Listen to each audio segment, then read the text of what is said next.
তুলে দেয়, তাও তো নিব না। তখন নবী সাল্লাল্লাহু আলাইহি ওয়াসাল্লাম বলছেন, এটাই হচ্ছে আল্লাহর কাছে দুনিয়ার এক্সাম্পল।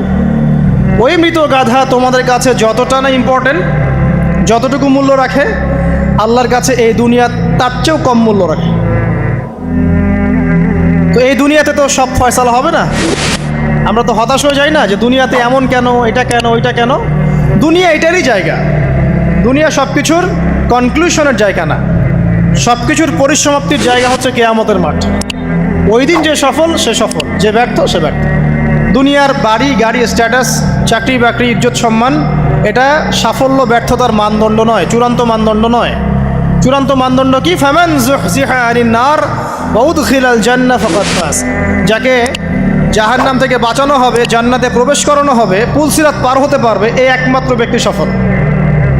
তো সাফল্যের সংজ্ঞাটা জেনে রাখবেন, তাহলে আপনি দুনিয়াতে হতাশ হবেন না ইনশাআল্লাহ তাআলা। এবার কি হলো?